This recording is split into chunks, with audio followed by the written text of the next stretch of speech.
بیوی ہو تو ایسی۔ ایک بادشاہ محل کی چھت پر نہاد ٹہلنے چلا گیا۔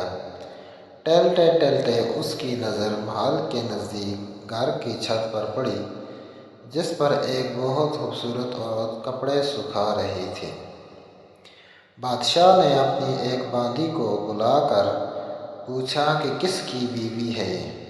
باندی نے کہا، بادشاہ سلامت، یہ آپ کے غلام فیروز کی بیوی ہے۔ بادشاہ نیچے اترا۔ بادشاہ پر اس عورت کے حسن و جمال کا سحر سا چھا گیا تھا۔ اس نے فیروز کو بلایا۔ فیروز حاضر ہوا تو بادشاہ نے کہا، فیروز، ہمارا ایک کام ہے، ہمارا یہ خط فلاں ملک کے بادشاہ کو دے آؤ اور اس کا جواب بھی ان سے لے آنا۔ فیروز اس خط کو لے کر گھر واپس آ گیا۔ خط کو اپنے تکیے کے نیچے رکھ دیا، سفر کا سامان تیار کیا، رات گھر میں گزاری اور صبح منزل مقصود پر روانہ ہو گیا، اس بات سے لاعلم کہ بادشاہ نے اس کے ساتھ کیا چال چلی ہے۔ ادھر فیروز جیسے ہی نظروں سے اوجھل ہوا، بادشاہ چپکے سے فیروز کے گھر پہنچا اور آہستہ سے فیروز کے گھر کا دروازہ کھٹکھٹایا۔ فیروز کی بیوی نے پوچھا، کون ہے؟ بادشاہ نے کہا کہ میں بادشاہ ہوں، تمہارے شوہر کا مالک۔ تو اس نے دروازہ کھولا۔ بادشاہ اندر آ کر بیٹھ گیا۔ فیروز کی بیوی نے حیران ہو کر کہا، آج بادشاہ سلامت یہاں ہمارے غریب خانے میں؟ بادشاہ نے کہا، میں یہاں مہمان بن کر آیا ہوں۔ فیروز کی بیوی نے بادشاہ کا مطلب سمجھ کر کہا، میں اللہ کی پناہ چاہتی ہوں آپ کے اس طرح آنے سے، جس میں مجھے کوئی خیر نظر نہیں آ رہی۔ بادشاہ نے غصے میں کہا، اے لڑکی، کیا کہہ رہی ہو؟ شاید تم نے مجھے پہچانا نہیں، میں بادشاہ ہوں، تمہارے شوہر کا مالک۔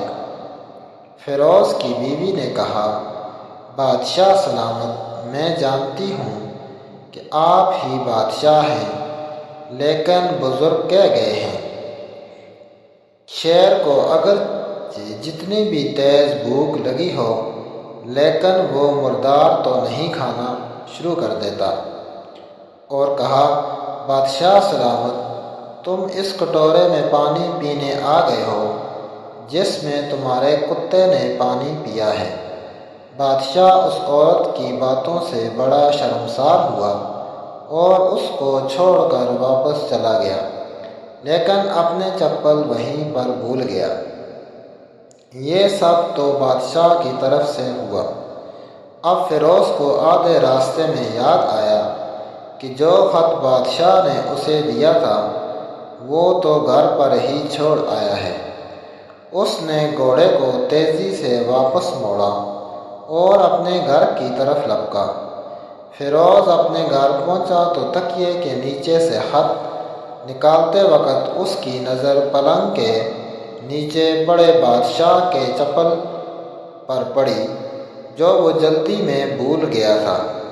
فیروز کا سر چکرا کر رہ گیا اور وہ سمجھ گیا کہ بادشاہ نے اس کو سفر پر صرف اس لیے بھیجا تاکہ وہ اپنا مطلب پورا کر سکے۔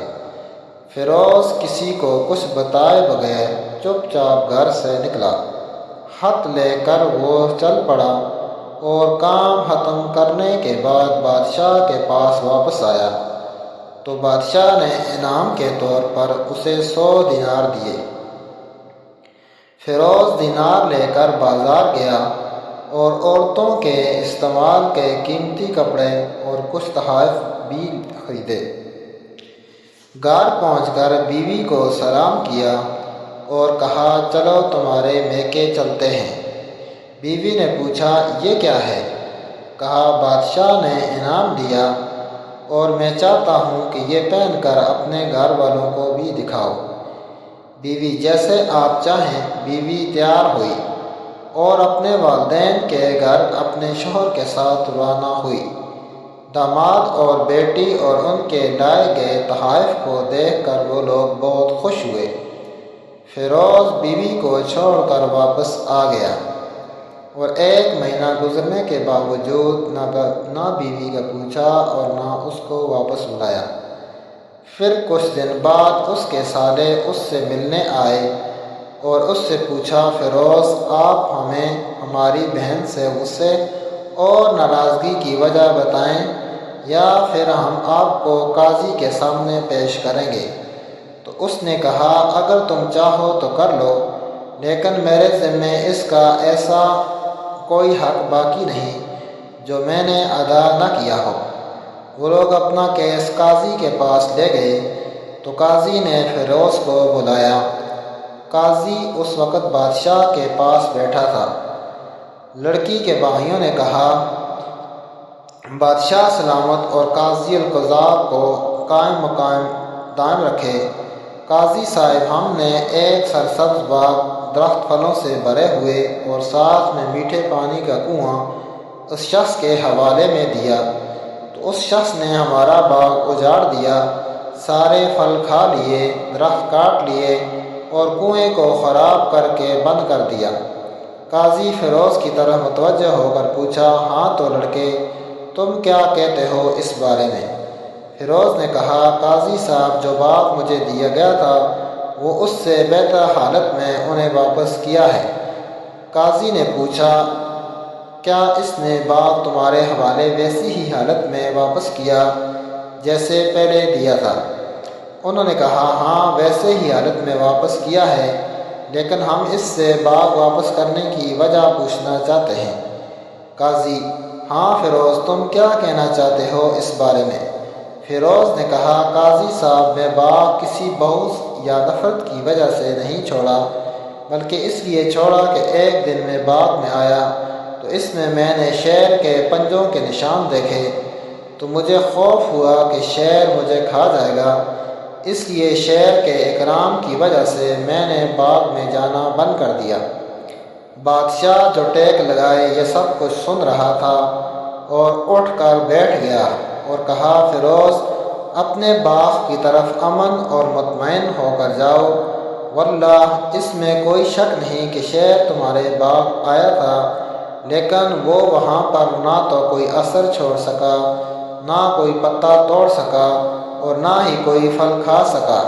وہ وہاں پر تھوڑی دیر رہا اور مایوس ہو کر لوٹ گیا، اور خدا کی قسم میں نے کبھی تمہارے جیسے باغ کے گرد لگے مضبوط دیواریں نہیں دیکھی۔ تو فیروز اپنے گھر لوٹ آیا اور اپنی بیوی کو بھی واپس لے لیا۔ نہ تو قاضی کو پتہ چلا اور نہ ہی کسی اور کو کہ کیا ماجرا تھا۔ کیا خوب بہتر ہے اپنے اہل و عیال کے راز چھپانا تاکہ لوگوں کو پتہ نہ چلے۔ اپنے گھروں کے بیت کسی پر ظاہر نہ ہونے دو۔ اللہ آپ لوگوں کو خوشیوں سے بھر دے، آپ کو اور آپ کے اہل و عیال کو اور آپ کے مال کو اپنی حفظ و ایمان میں رکھے، آمین۔ اور ہاں، یہ بات سوچنا چاہیے، لازمی سوچنا چاہیے، شکریہ دعا میں یاد رکھنا۔ نوٹ: یہ تحریریں آپ کی معلومات اور آگاہی عامہ کے لیے شیئر کی جاتی ہیں۔